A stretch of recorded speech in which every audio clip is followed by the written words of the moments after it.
everyone. Welcome to PwC Tax Bite podcast series. My name is still Peter, and I'm still very happy that I have Jorgen and Kim with me in my virtual recording studio. As you may recall from the previous episode, Jorgen is leading our global compliance network, and Kim is part of our global statutory center of excellence. And in the previous episode, we have been talking about stat reporting and why it is so hot from a tax perspective. And we have talked about Pillar 2, new challenges, ESG challenges. It was extremely interesting to talk about the fundamentals, I think, of statutory reporting. And I'm very curious what we will talk about today. Jorgen, what's on our agenda? Thanks, Peter.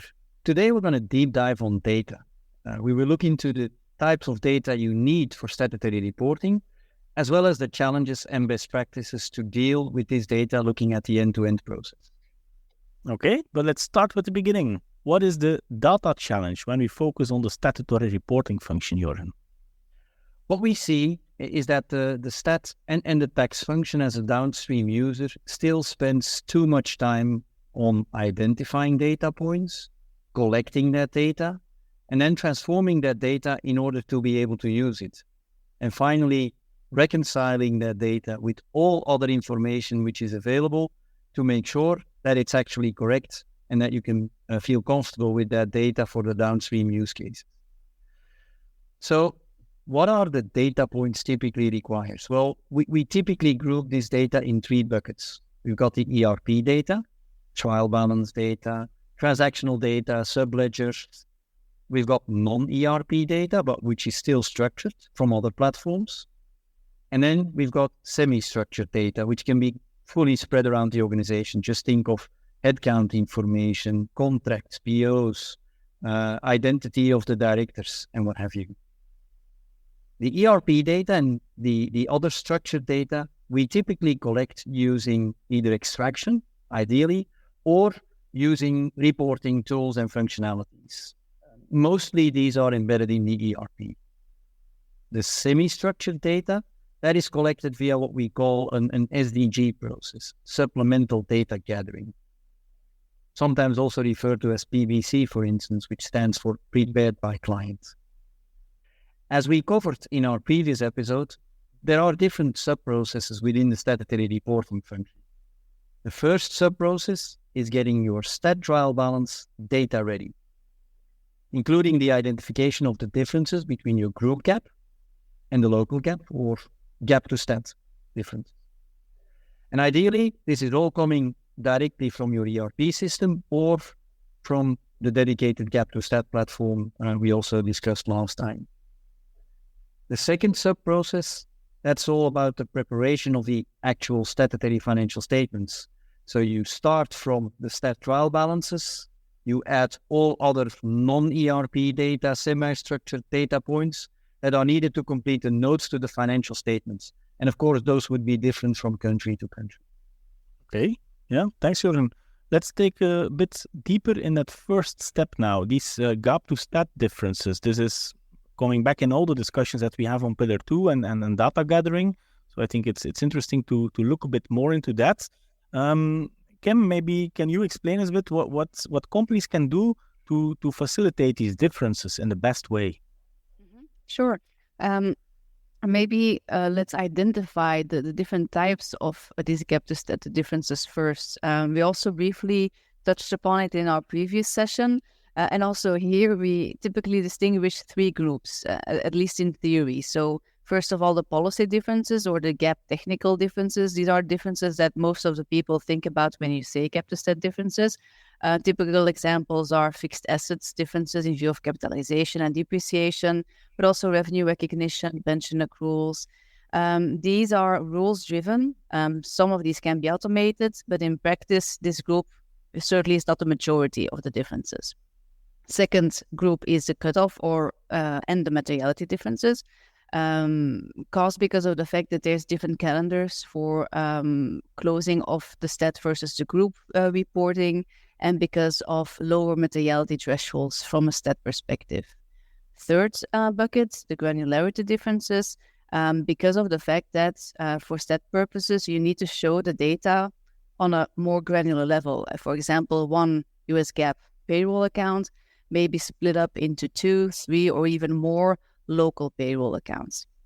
Now, in practice, we usually see a fourth type of bucket, which we refer to as gap fixing. So it's not an actual qualified difference between gaps, but really errors that are being processed in group GAAP during the year and which you only stumble upon after year end in view of the preparation of your financial statements or tax deliverables.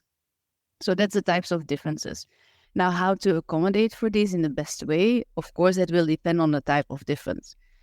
Let's maybe start with the last bucket that we saw, the gap fixing, because you definitely want to avoid those.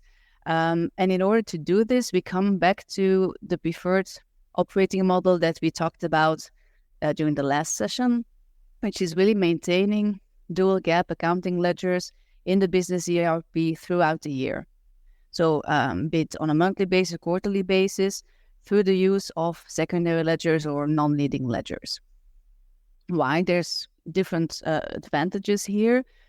First of all, you get real-time access to your financials under the different accounting standards. It also enables you to deal with unusual or non-standard transactions as they occur. So avoiding that you have this rush at the end of the year. It also allows you to identify upstream accounting issues early on and fix them accordingly. That will, for example, then also avoid audit fee overruns or even tax penalties. Having your stat accounting embedded into the GAAP, your group GAAP accounting cycle will also help in streamlining your processes. So to have them more structured, to increase the sustainability and the productivity. And of course, it will also provide a better basis for your periodic tax provisioning and installments. So that's the fourth bucket. If we go back to the policy differences, those can be accommodated for in a smart way in the ERP itself. Again, the most straightforward example are the fixed asset schedules that you can set up in the ERP, making distinction between fixed asset schedules for GAAP, for stat, even for tax, but also smart ruling to account for different ways in presenting the data in the different gaps. The cutover materiality differences, those can be reduced by streamlining the GAAP and stat calendars to a maximum extent, or also to balance the materiality thresholds between GAAP and stat in order to avoid these differences as much as possible. And then finally, the granularity differences. Here you need to think about what does the ideal operating chart of account look like, and try to stat and text sensitize it in a way that it helps you to integrate these granularity differences in your day-to-day processes.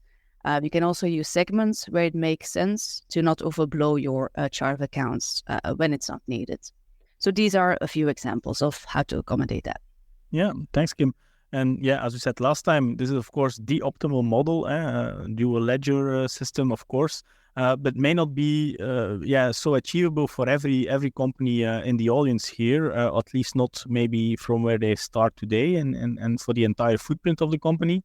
So for those entities where this stat reporting is not considered as a process, but still rather like a one-off event each year, what are best practices then that we can share with the audience?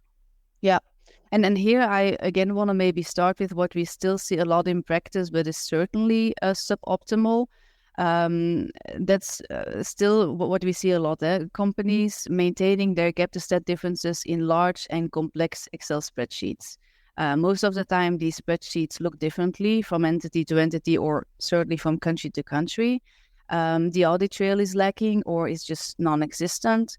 And of course, this bears a lot of risks in view of any future tax audit. It's also a very cumbersome process. It's time-consuming because you need to roll forward all of these adjustments from one financial year to another. They require then an equity reconciliation to start with. So you also need to reverse the adjustments that need to be reversed because in the meantime, they have been processed in your GAAP records.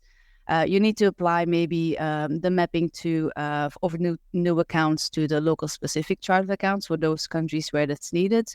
You need to identify then the new adjustments and then gather the supporting documentation for these. And then finally perform any statutory classes in order to to get to a correct presentation of your country-specific formats.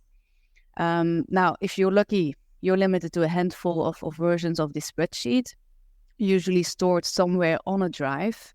Again, if you're lucky, it's a central drive. And after a year or two after the person preparing these files has left, you need to figure out again what was the final version, where are all the underlying documents stored, and so on. So certainly not the best scenario, but we still see it a lot. What we put forward as a best practice in this case is to automate this process as much as possible and to do this preparation on a standardized platform solely used for this purpose.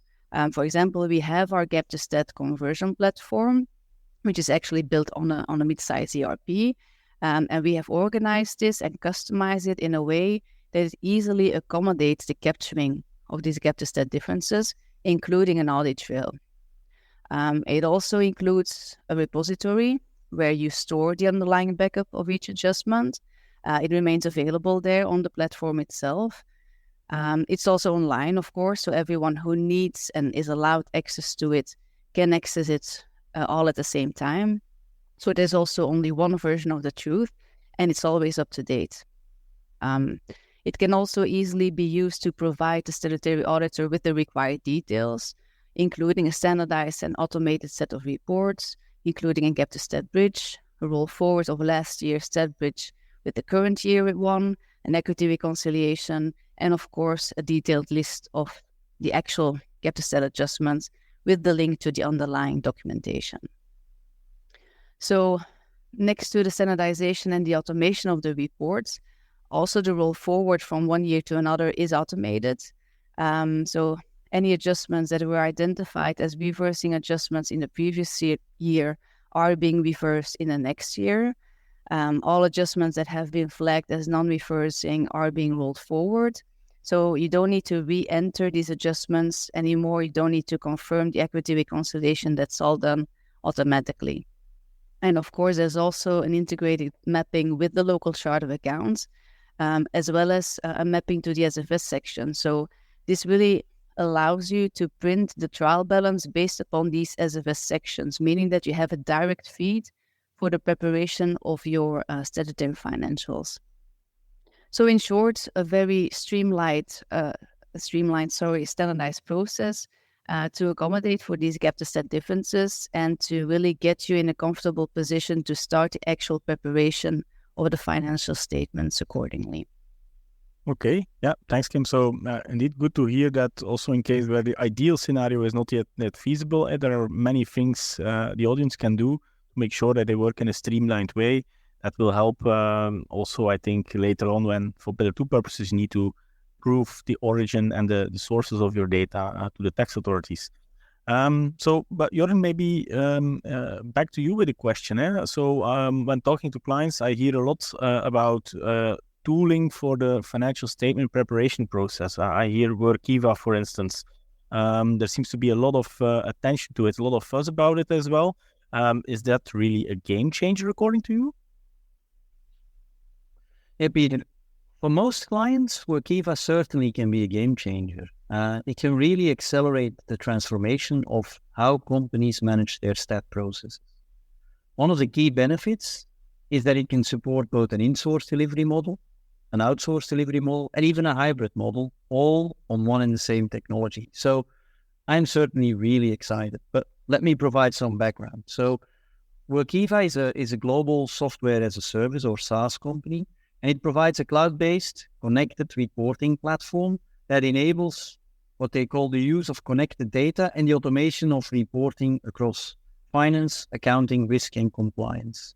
Workiva often refers to the trifecta, linking financial reporting, controls, and ESG. One of their financial reporting solutions is GSR, which stands for Global Statutory Reporting, and it's a platform designed specifically for the statutory finance function. We use this platform, for instance, for a number of our global managed services clients. Now, one of the key benefits of Workiva's GSR solution is its ability to automate and standardize the financial processes. By using the platform, it's possible to eliminate a lot of the manual error-prone tasks and to really reduce the risks of error.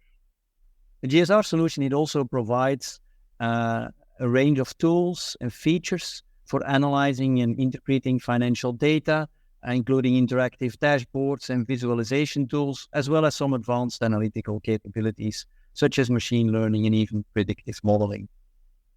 And another benefit of the GSR solution is its ability to handle large volumes of data and to support multiple reporting standards. So the platform can really handle data from a variety of sources, including spreadsheets, databases, and enterprise systems. And it can support multiple reporting frameworks such as US GAAP, IFRS, and local GAAP. Besides these direct benefits, there's also the really improved audit trail, better version control, and data automation, which should all increase the cost efficiency. The key benefit in many cases, however, is the collaboration functionality, really allowing multiple teams and stakeholders to work together. Just imagine the people actually providing input on a lot of your questions, your finance teams reviewing and analyzing the information, and even the statutory auditor, all working on one and the same platform together on the data set.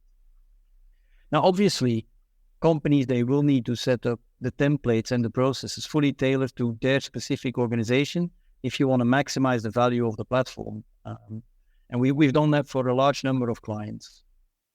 When it comes to the GAAP to stat conversion process and linking it to Kim's feedback on the previous question, this can also be set up in Workiva, but it's important to manage expectations. So the platform is great for managing a more limited number of adjustments in countries, allowing for the reporting platform approach. But for more complex adjustments, integration with your ERP platform, or in order to meet the requirements in some of the more complex countries, we do recommend to combine Workiva with either the full stat ledgers in your ERP or a dedicated GAAP to stat solution such as our GAAP to stat platform. Okay, thanks, Jörgen. So, yeah, I think I got your message clear. So Workiva sounds like a very good starting point for templating your financial statements. But as always, I think the data and the quality of data will be the starting point. And that brings us back to actually where we started the discussion today, which was our second podcast in this sub-series on GAAP to stat and financial statutory reporting and the link to tax. So we will also have a third edition. So Kim, I'm curious, can we warm up the audience to listen to our third podcast as well? And what can the audience expect in that episode? Absolutely. So for our next one, we will dive deeper into the ideal end state and the dual GAAP accounting that we referred to already a few times, and how to get there. Again, a very hot topic today because we see a lot of organizations that are moving their ERP system from on-premise to the cloud, whether it's Oracle, SAP, Workday, or any product in the Microsoft suite, just to name a few. Such an ERP transformation project is really the ideal moment in time to revisit your statutory and your tax processes and function as a whole, because it's really the opportunity to make sure that you resolve all of the inefficiencies, all of the issues that you had in the past, and define what would be needed going forward, both from a central core design perspective, as well as for the rollout to each of the countries in the global footprint. So that's what we have envisaged for the next one.